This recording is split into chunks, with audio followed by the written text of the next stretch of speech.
साथियों, यदि आप भी उन लोगों में से एक हैं जिन्होंने अपने जीवन का गोल्डन पीरियड देख लिया है, अपने संघर्ष के बलबूते आपने किशोर अवस्था से ही या युवा अवस्था में बहुत जल्दी बहुत पैसा, बहुत समृद्धि, बहुत सुख कमा लिया।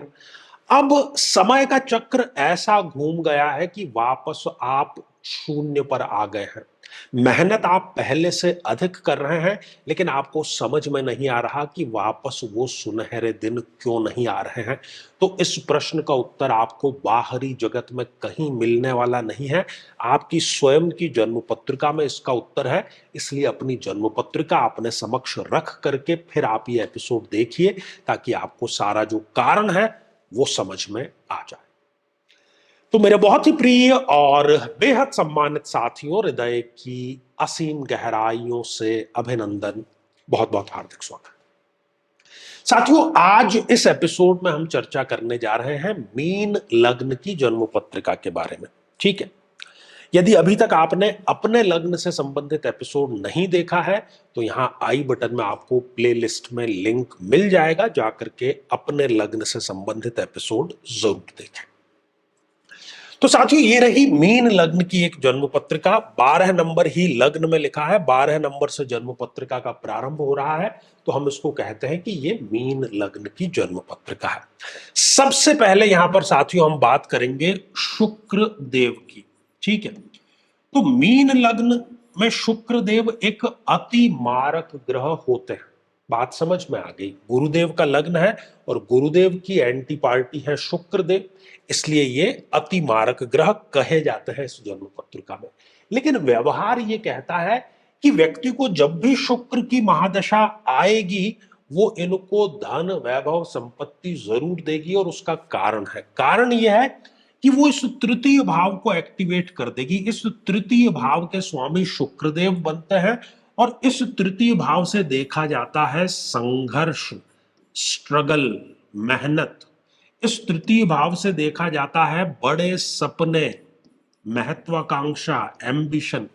तो यदि व्यक्ति का संघर्ष एक्टिवेट हो जाए तो वो सपनों के लिए मेहनत करे तो सफलता उसको अवश्य ही मिल जाती है। सिंपल सा सूत्र है, कोई इसमें रॉकेट साइंस नहीं है। तो शुक्र सब कुछ देता है, पैसा, संपत्ति, वैभव, ऐश्वर्य, रिलेशनशिप। लेकिन फिर यही जाते हुए शुक्रदेव कहीं ना कहीं इस अष्टम भाव को भी एक्टिवेट कर देते हैं, एक्टिवेशन में डाल देते हैं, क्योंकि इस भाव के स्वामी भी शुक्रदेव हैं। तो फिर होगा क्या कि शुक्रदेव की ये जो जाती हुई महादशा है ये इनको रोग दे सकती है। कोई गंभीर, कोई साधारण रोग नहीं, गंभीर रोग, किडनी से संबंधित, मूत्र संस्थान से संबंधित, या फिर कोई गलत निर्णय, कोई गलत निवेश व्यक्ति कर देता है, किसी 2 नंबर के कार्य में फंस जाता है।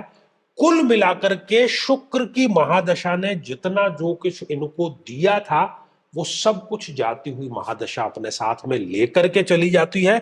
व्यक्ति हाथ मलता रहता है, उसको समझ नहीं आता कि आखिर गलती कहां हुई, किस प्रकार से ये सारा जो है संघर्ष द्वारा जो सब कुछ कमाया गया था वो समाप्त क्यों हो गया। तो उसका कारण जो है वो सीधा सा ये है। साथियों, एक और ग्रह है जिनकी यहां पर हम बात जरूर करेंगे और वो है न्यायाधिपति शनिदेव।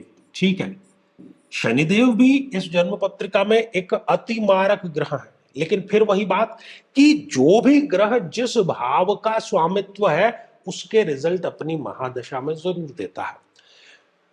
तो इस लाभ के भाव के शनिदेव अधिपति हैं, तो वो अपनी महादशा में लाभ जरूर देंगे, आय जरूर देंगे, किसी न किसी प्रकार का पद जरूर देंगे, इच्छा पूर्ति व्यक्ति की जरूर करेंगे, कोई दो राय नहीं इसमें।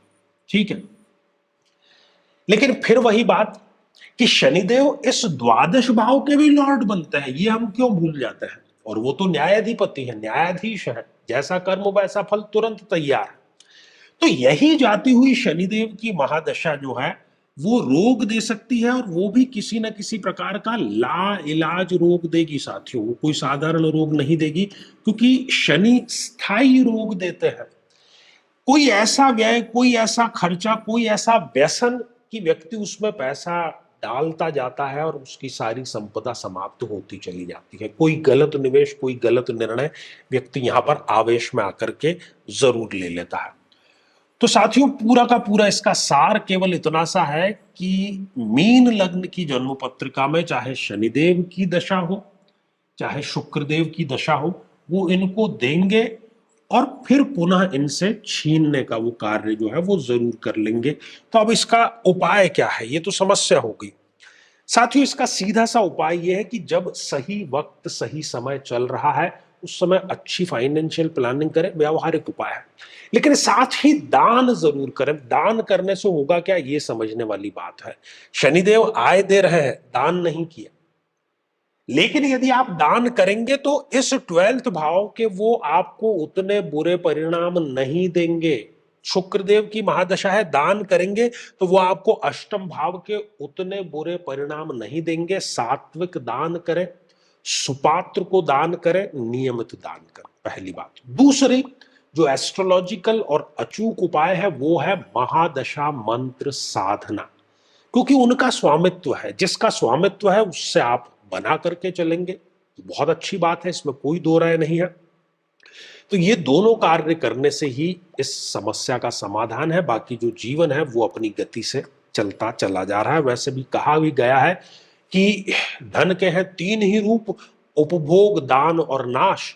और उपभोग और दान जो ना करे तो निश्चित होत विनाश।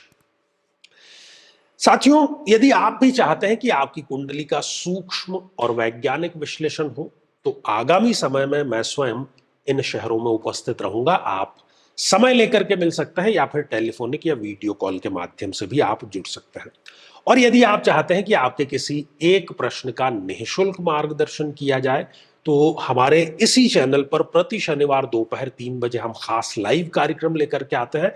लेकिन उसमें शामिल होने के लिए, उसमें अपने कमेंट को शामिल कराने के लिए आप हमारे इस वीडियो को हाइप कीजिए और उसका स्क्रीनशॉट दिए गए व्हाट्सएप नंबर पर भेज दीजिए।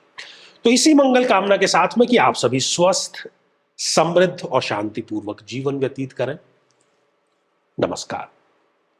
साथियों, कई वर्षों के जन्म पत्र का अध्ययन और लाखों कुंडलियों के अध्ययन के बाद हम ये कह सकते हैं कि यदि किसी की जन्म पत्रिका में शनि पीड़ित है तो उसको इस ग्रह की महादशा में इन 9 लक्षणों का, इन 9 कष्टों का, पीड़ाओं का अवश्य सामना करना पड़ता है। व्यक्ति कर्मचारियों, खासतौर पर 4th क्लास के एम्प्लॉय से सदैव परेशान ही रहता है। अपने ही परिवार का विरोध हर बार उसको सहन करना पड़ता है। शरीर के जोड़ों में गठिया का रोग बहुत युवा अवस्था में ही घर कर जाता है। पूरी की पूरी ये दशा इनके लिए मृत्यु तुल्य कष्ट लेकर के आती है और हर एक कार्य में इनके देरी अवश्य होती है। झूठे इल्जामों का इनको सामना करना पड़ता है। बदनामी के कारण इनका कई बार घर से निकलना दूभर हो जाता है और किसी केस में तो जेल योग तक का इनके समीकरण जरूर बनता है। व्यक्ति कई बार आलस्य के चलते आवश्यक कार्य को भी टालता चला जाता है। लेकिन साथियों, यदि आप भी इन सभी कष्टों से स्थायी और सटीक मुक्ति प्राप्त करना चाहते हैं तो उसका तरीका है इस ग्रह की महादशा मंत्र साधना दीक्षा, जो विशेष रूप से आपके नाम, आपकी जन्मतिथि के अकॉर्डिंग की जाएगी। और गुरु दीक्षा के माध्यम से अभिमंत्रित माला भी आपको प्रदान की जाएगी, ताकि न केवल ये सारे कष्ट दूर हों बल्कि ये पूरी की पूरी महादशा आपके लिए शांतिदायक और सुख समृद्धिदायक साबित हो।